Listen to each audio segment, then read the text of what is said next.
귀한 찬양 감사드립니다. 이제 하나님께서 우리에게 주는 말씀 찾아서 눈으로도 보시고 또 함께 입으로 고백하시고 귀로 하나님의 은혜를 같이 듣는 시간입니다. 요한복음 18장 25절로 27절까지의 말씀입니다. 요한복음을 통해서 함께 은혜 나누는 125번째 주일, 오늘은 요한복음 18장 25절로 27절의 말씀입니다. 우리 같이 찾으셨으면 봉독을 함께 하시겠습니다. 시작. 시몬 베드로가 서서 불을 쬐더니 사람들이 묻되 너도 그 제자 중 하나가 아니냐? 베드로가 부인하여 이르되 나는 아니라 하니 대제사장의 종 하나는 베드로에게 귀를 잘린 사람의 친척이라 이르되 네가 그 사람과 함께 동산에 있는 것을 내가 보지 아니하였느냐? 이에 베드로가 또 부인하니 곧 닭이 울더라. 아멘. 아멘. 봉독한 말씀이 한 주간 여러분의 삶의 능력으로 앞장서 인도하시기를 주님의 이름으로 먼저 축원합니다. 오늘 본문의 말씀은 아주 짧은 세 절의 말씀인데 베드로가 주님의 제자가 아니라고 부인하는 두 번째, 세 번째의 그 이야기가 오늘 본문 속의 내용입니다. 아시는 대로 요한복음에 보면 베드로가 주님의 제자가 아니라고 하는 것을 요보다 먼저 한 번 더 했죠. 주님께서 붙잡히셔서 안나스의 집에 왔을 때에 대제사장을 잘 아는 제자는 주님이 들어가는 일행과 같이 그 집에 들어갔지만 베드로는 들어가지 못하고 문 밖에 서서 기다리고 있으니까 그 대제사장을 잘 아는 제자가 다시 나와서 문지기 여종에게 얘기해가지고 그 베드로를 데리고 들어갈 때에 문지기 여종이 묻습니다. 당신도 그 사람의 제자가 아니죠? 라고 물었더니 베드로가 나도 아닙니다 라고 대답을 했다는 거, 아마 한 2주 전에 같이 우리가 말씀을 나눴을 것입니다. 그리고 오늘 본문의 두 번째, 세 번째 베드로가 주님의 제자라고 하는 물음에 대해서 아니라고 그렇게 부인하는 그런 이야기가 나옵니다.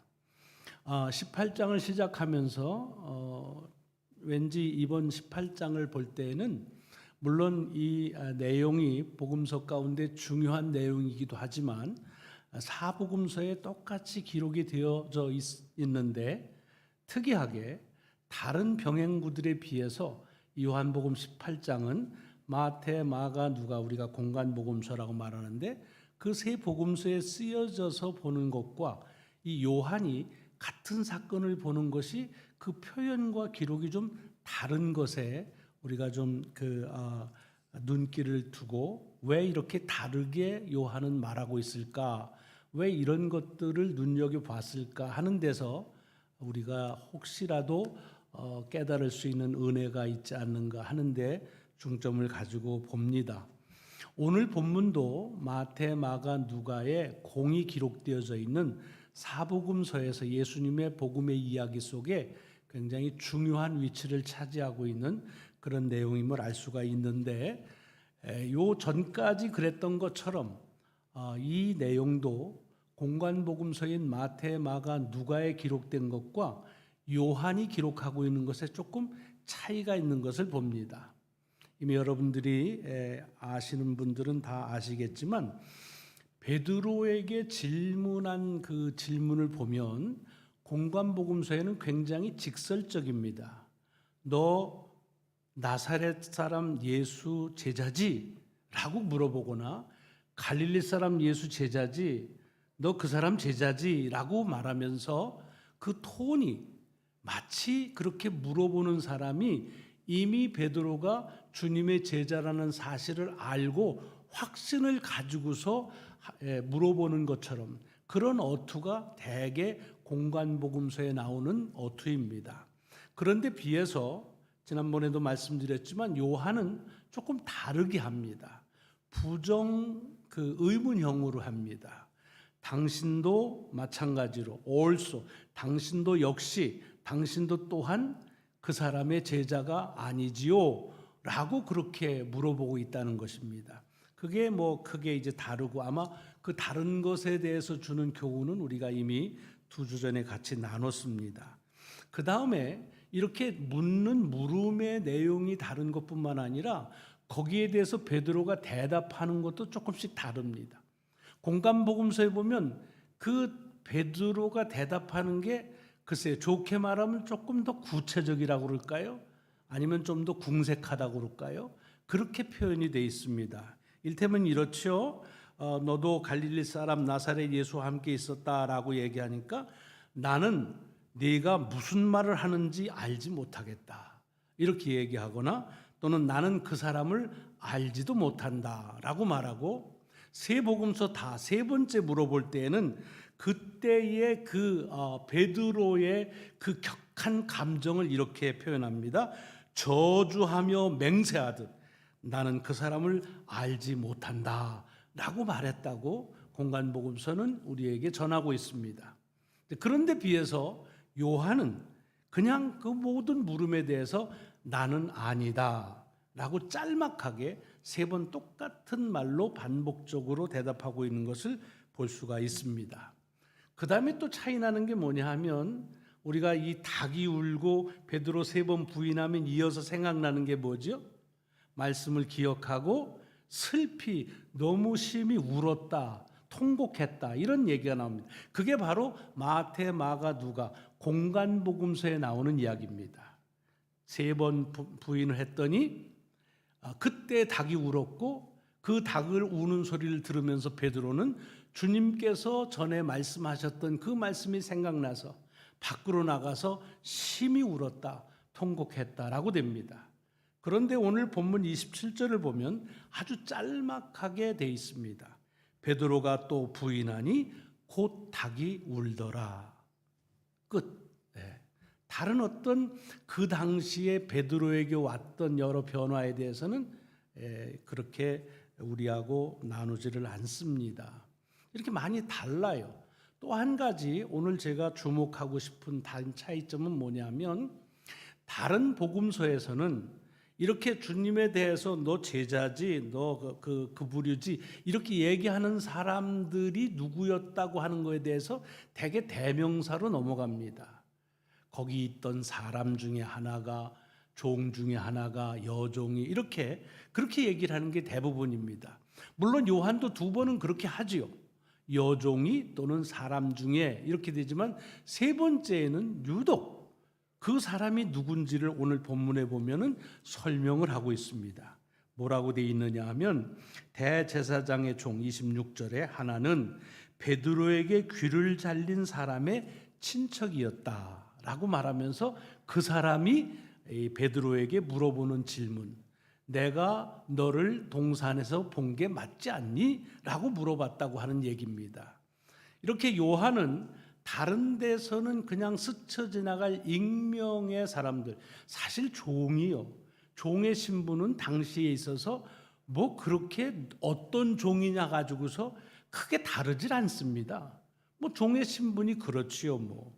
그런데도 불구하고 그걸 몰라서가 아니라 요한은 유난히 이 한 종에 대해서는 이 사람은 베드로에 의해서 귀가 잘린 사람의 친척이었다라고 그렇게 암시하고 있습니다.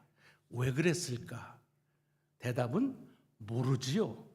요한이 왜 그랬는지를 설명을 하지 않으니까 왜 그렇게 그 종에 대해서 유독 이렇게 묘사를 했는지는 잘 모릅니다만은 한 가지 분명한 것이 있습니다. 그것이 뭐냐면 여러분들도 아마 그러시겠지만 이렇게 이 말씀을 읽다 보면은 우리가 어떤 장면이 하나 기억이 됩니다. 어떤 장면이 기억됩니까? 얼마 전 조금 전에 있었던 겟세마네 동산 또는 감람산 아니면 어떤 동산에서 주님이 제자들과 있을 때에 주님을 붙잡기 위해서 무리들이 왔잖아요. 그리고 그 오는 무리들에게 붙잡힐 찰나에 베드로가 칼을 빼가지고 그 온 사람 중에 한 사람, 우리는 그걸 요한이 말고라고 해서 하는데 그 사람의 귀를 쳐버리는 그런 일이 생각이 납니다. 그러니까 우리의 생각이 오늘 본문 속에서 이 말씀 때문에 여기 이렇게 구체적으로 이 종이 어떤 사람이냐라고 하는 것을 가지고 그 사건을 연상하게 하는 그런 의도가 요한에게는 혹 있지 않았을까 하는 생각을 가져봅니다. 왜 그런가 하면 요한이 우정 이 사람에 대해서 그렇게 우리들을 그 기억 속으로 다시 들고 들어가는 이유는 뭐냐면 그 겟세마네 동산에서의 베드로의 모습은 대단히 아주 용감스러운 사람이었다는 것이지요. 여러분 아시지만 대제사장들과 바리새인들이 보낸 군인과 무리들이라 그랬습니다. 그 무리가 얼마였는지는 성경엔 구체적으로 안 나와 있어요. 그런데 그 다음에 그 주님을 이제 소위 호송해서 안나스의 집으로 이렇게 붙잡아 갈 때에 그 전체를 책임진 사람의 직책이 거기 하나 나옵니다. 지난주에 봤죠? 천부장이라. 천부장은 1000명의 군사를 거느릴 수 있는 지휘관입니다. 그러니까 그날 물론 1000명을 다 데려오진 않았겠지만 상당한 수의 군인들이 왔다는 것이고, 그 다음에 군인들이 그냥 요즘 우리말로 하면 엑스반드만 하고 그냥 줄레줄레 온 게 아니지요. 이것을 요한은 뭐라고 그러냐면 그들이 등을 가지고 횃불을 가지고 무기를 가지고 왔다고 되어 있습니다. 무기로 무장하고 이제 출동한 거지요. 군인이 출동하는데 그냥 갈 리는 없잖아요. 물론 그 무기가 무엇인지는 잘 모르지만 이걸 비추어 보자고 한다면 꽤 많은 무장한 군인들이 지금 들이닥친 겁니다. 제자들의 입장에서는 갑자기 그렇게 오니까 얼마나 그게 겁이 났겠어요. 주랭랑 치는 게 그게 너무 정상적일 것입니다. 그런데 그런 와중에 감히 그 베드로가 칼을 빼가지고 그리고서는 그 속에 있던 사람을 하나 쳤다. 이건 보통 생각할 수 없는 그런 아주 용감한 행동이라고 말씀을 드릴 수가 있습니다. 그러니까 베드로가 그런 사람이었다는 것입니다. 누구도 감히 생각하지 못했던 스승을 지켜야겠다고 주님을 위해서 분연히 일어선 그 용감한 베드로의 모습을 이 요한을 통해서 우리는 알 수 있습니다. 왜냐? 여기 베드로라는 이름을 기명했기 때문에 그래요. 실명을 써서. 만약에 다른 복음서처럼 그렇게 칼을 뺀 사람이 제자 중에 한 사람이나 그 중에 있던 사람이나 이렇게 얘기했다고 한다면 그게 누군지 모르겠지요. 하지만 여기 요한은 그 사람이 바로 베드로였다. 그래서 베드로가 얼마나 용맹스러웠는가 하는 것을 알게 합니다. 그런데 요한은 그 다음 이어서 불과 얼마 몇 시간 안 지났습니다. 거리도 가깝습니다. 그런 가운데에 거기 있던 사람이 자기를 가리키며 내가 너 동산에서 안 봤냐? 봤다고도 아니 안 봤냐? 혹시 보지 않았을까? 라고 말하는 거죠. 내가 봤어. 내가 두 눈으로 딱 봤다. 이렇게 말하는 것도 아닙니다. 그냥 안 봤냐라고 묻는 물음에 대해서 딱 나는 아니다 라고 부인했다는 말입니다. 전혀 다른 베드로의 모습 아니겠습니까? 아무도 생각하지 못할 때 스승을 위해서 분연히 일어났던 용감스러운 용맹스러운 베드로. 그러나 시간이 얼마 지나지 않아서 그만 자기가 주님의 제자라고 하는 사실을 숨기고자 하는 그런 어떤 면에서는 비굴한 베드로. 요한은 아마도 이 두 가지의 베드로의 모습을 우리로 하여금 또는 당신이 쓴 복음서를 듣는 이들에게 보라고 하는 의도가 이 말씀 속에 담겨져 있는가 하는 생각을 지울 수가 없습니다. 왜 그랬을까요? 그건 너무 당연한 거죠. 베드로의 이중적인 모습을 보게 되는 거지요. 한때에는 주님을 위해서 아무도 할 수 없는 열정과 용맹스러운 그런 베드로였지만 얼마 지나지 않아서는 그만 베드로답지 않은 제자답지 않은 비굴한 모습을 함께 보여주고 있다고 하는 말입니다. 물론 요한이 이렇게 얘기하는 건 베드로하고 라이벌 의식 때문에 베드로가 그렇게 소리 막 지르고 됐지만 별거 아니었어. 아무도 부인 안 하는데 베드로 봐. 이렇게 부인했다. 고발하려고 이 글을 쓴 것은 아닐 것입니다. 왜 아닌 것을 아느냐? 이 베드로에게 네가 그 사람의 제자가 아니냐라고 물을 때마다 그 물음에 보면은 영어로 부사인 also, 너도 역시, 너도 마찬가지로, 너도 또한 제자가 아니냐라고 묻는 것을 요한은 꼼꼼하게 챙기고 있습니다. 그 말은 무슨 소리일까요? 베드로 말고도 요한 자기 자신이든 또 다른 사람이든 그들도 그 상황 속에서는 예수의 제자가 아니라고 말했기에 그 얘기를 들은 요종이 당신도 제자가 아니지요? 라고 물었다는 얘기를 우리가 충분히 유추할 수가 있습니다. 그러니까 이렇게 요한이 베드로가 그 용맹스러운 모습에서 금방 비굴한 모습으로 바뀌어져서 주님을 모른다고 한 것은 치사하게 수제자가 그러면 되겠느냐라고 고발하는 것이 아니라 정말 누구보다도 주님을 사랑하는 수제자인 베드로조차도 그렇게 부인하고 그런 부끄러운 모습을 가질 수밖에 없었는데 하물며 나 같은 사람이야 또는 다른 사람들이야 오죽했겠느냐 하는 그런 고백적인 그런 의미가 이 말씀 속에는 담겨져 있다고 봅니다. 그러므로 요한이 이렇게 쓴 그것은 이 베드로를 고발함이 아니라 베드로를 통해서 자기 자신도 주님을 부인하고 있다는 어쩌면 고백의 의미를 담고 있다 해도 과언은 아니라고 생각합니다. 자, 이런 가운데에서 요한은 이런 베드로의 양면성과 더불어서 우리에게 바라보게 하는 것이 있는데 그것이 뭐냐면 예수 그리스도의 모습입니다. 왜? 동산에서 또 이 안나스의 집에 여전히 주님이 베드로와 함께 있고 있었던 것입니다. 그런데 어떻습니까? 동산에 계실 때에는 자기를 붙잡는 사람들이 왜 오는지를 다 이미 아시면서 그들이 찾아서 와서 잡아가기도 전에 누구를 찾느냐고 먼저 물으시고 나사렛 예수를 찾는다고 그러니까 그게 바로 나다라고 그렇게 말씀하시는 주님. 잡혀왔지만 그래서 대제사장이 제자들과 가르침에 대해서 물을 때 아주 당당하게 얘기하죠. 네가 지금 굉장히 궁금한 것처럼 내게 묻는데 그렇게 가식적으로 묻지 마라. 내가 무슨 말 했는지 다 얘기했고 숨긴 게 없고 내 말을 들은 사람들이 다 알 것이다. 그러니까 필요하면 그 사람에게 물어라.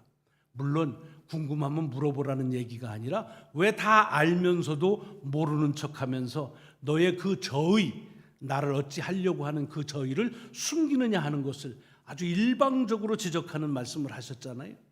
대제사장이 그렇게 얘기하니까 옆에 하수인 하나가 때리면서 아니 대제사장한테 네가 어떻게 이럴 수 있느냐라고 말할 때도 뭐라고 그랬습니까? 내가 잘못한 것이 무엇이냐?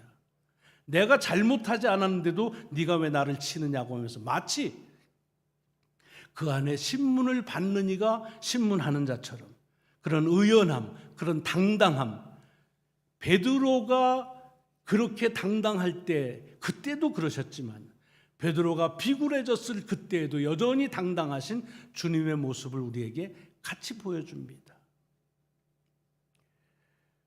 나는 아니다 라고 하는 베드로와 바로 나다 라고 말씀하시는 주님, 그 두 가지의 모습을 우리에게 보여주는 것이 오늘 이 요한이 자기의 복음서에서 이 베드로의 이야기를 하는 의도가 아닐까 하는 생각을 갖습니다.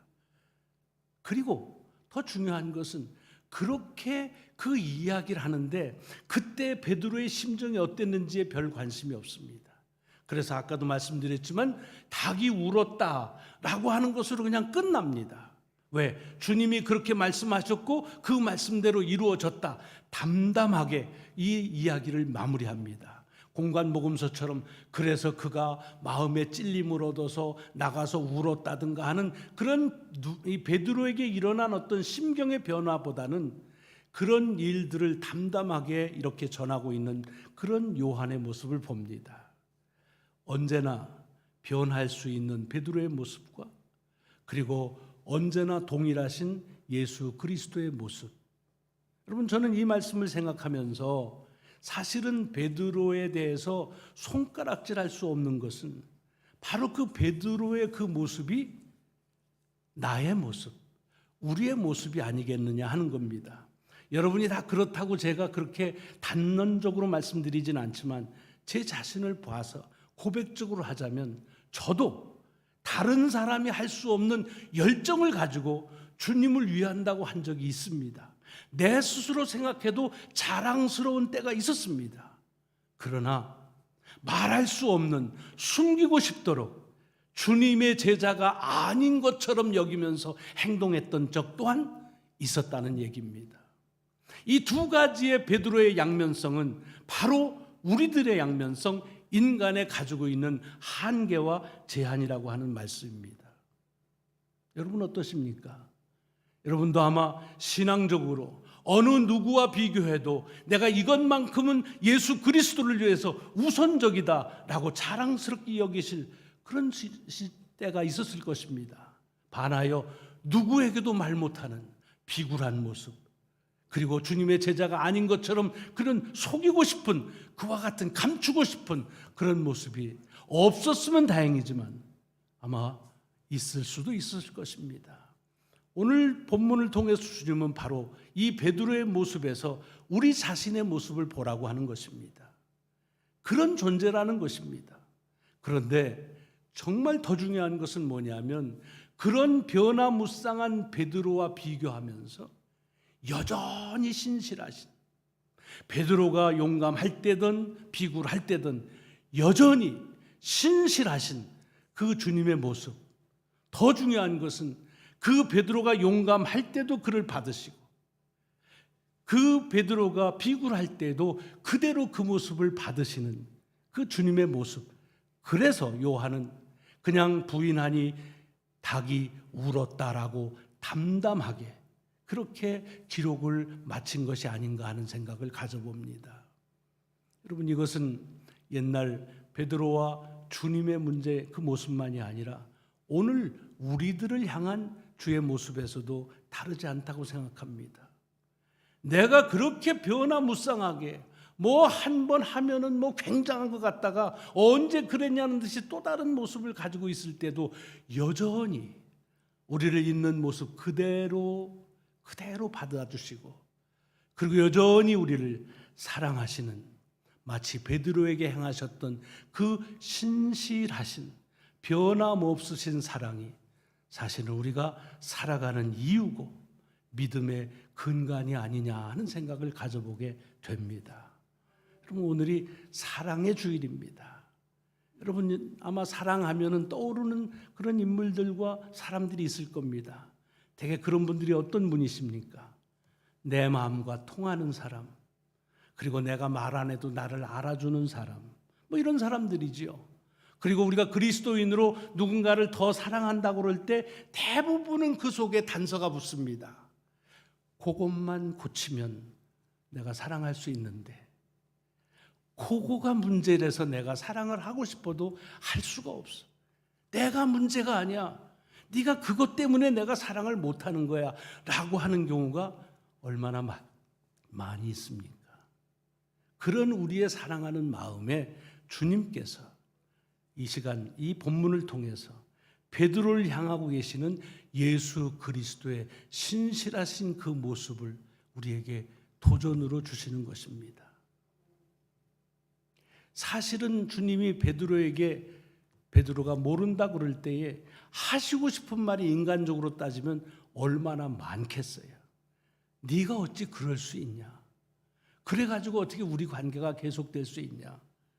네가 그것만 고치면 내가 더없이 사랑할 텐데, 뭐 여러 가지 얘기가 있지만 아무 말씀하지 아니하시고, 그리고 그 모습 있는 그대로 받으시고, 그리고 우리가 성경을 알듯이 그 베드로를 그대로 사랑하시는 주님의 사랑주의를 맞이해서 너무 계산적이고 너무나 우리가 판단하는 그런 우리의 사랑의 기준을 예수 그리스도께서 베드로를 사랑하신 그냥 있는 그대로를 받아주시는 그 사랑으로 바꾸라고 하는 주의 도전으로 이 시간 받습니다. 저와 여러분의 삶이, 우리의 사랑이 다른 사람에게 있는 그대로 받아주는 그런 귀한 사랑으로 승화될 수 있기를 주님의 이름으로 축원합니다. 기도하시겠습니다. 하나님 감사합니다. 주님을 믿고 주께 헌신한다고 하면서도 그럴 때도 있지만 주님을 모르는 것처럼 신앙을 숨기고 싶을 때도 없지 않았습니다. 베드로 같습니다.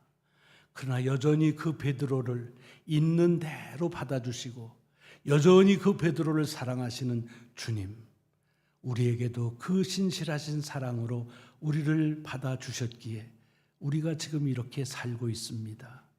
오늘 사랑의 주일을 맞이해서 우리도 주님이 그렇게 행하신 것처럼 다른 사람들을 있는 그대로 받아주는 사랑하며 살라고 하시는 주님의 음성으로 듣습니다. 그리 살아갈 수 있도록 주여 우리를 긍휼히 여겨 주옵소서. 감사드리오며 우리 구주 예수 그리스도의 이름으로 기도드리옵나이다. 아멘. 아멘. 찬송가 214장 결단하는 마음으로 함께 하십니다.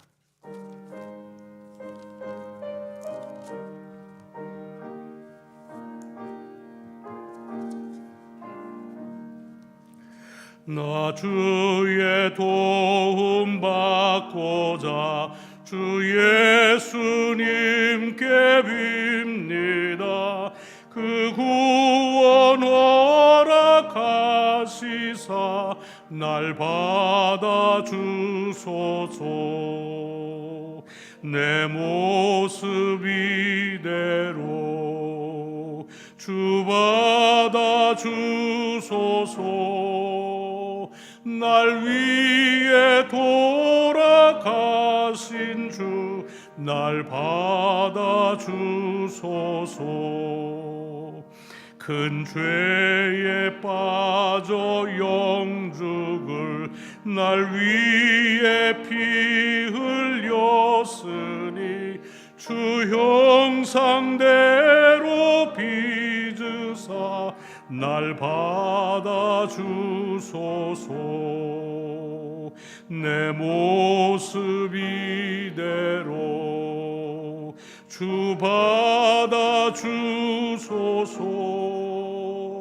날 위해 돌아가신 주 날 받아 주소서.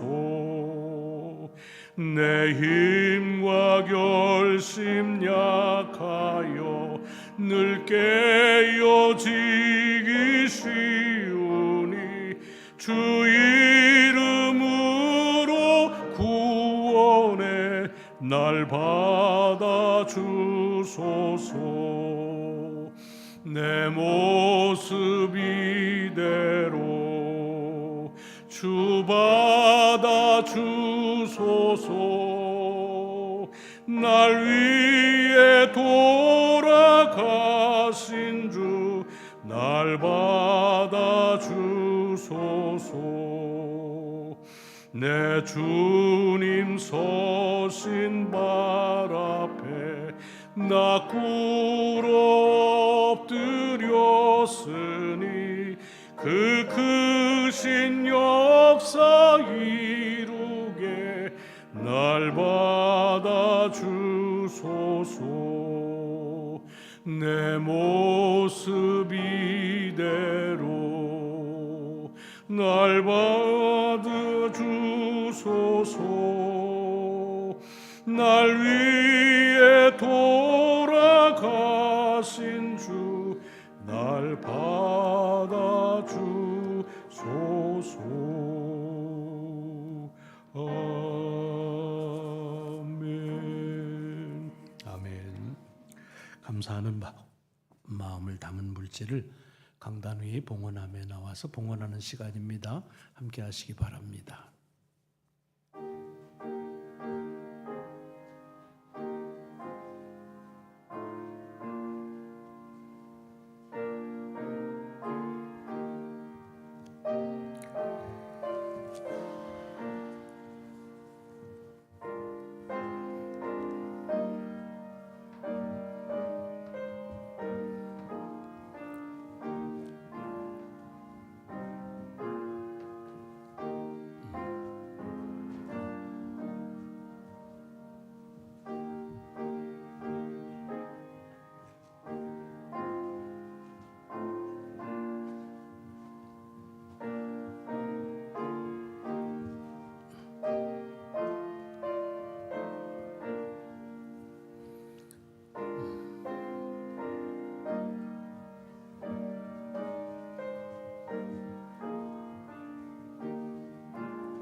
일어나셔서 함께 봉헌송령 함께 하시겠습니다.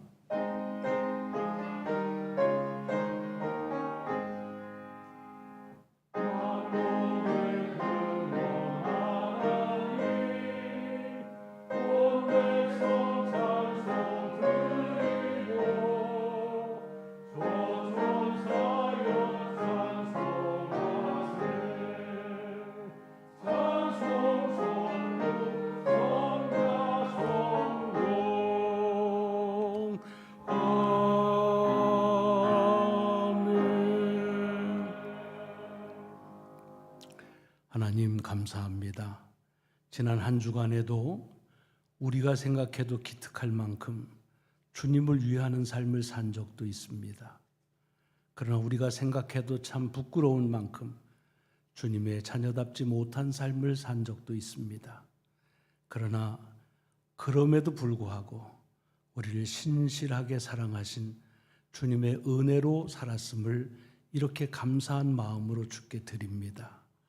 주께 드려진 헌금과 그 손길을 붙잡으셔서 이 변화무쌍한 우리 자신이 그럼에도 불구하고 살 수 있음은 하나님의 변함없는 사랑인 것을 다시 한번 감사하며 그 감사하는 마음으로 또 한 주간을 승리하게 하여 주옵소서. 감사드리오며 우리 구주 예수 그리스도의 이름으로 기도드리옵나이다.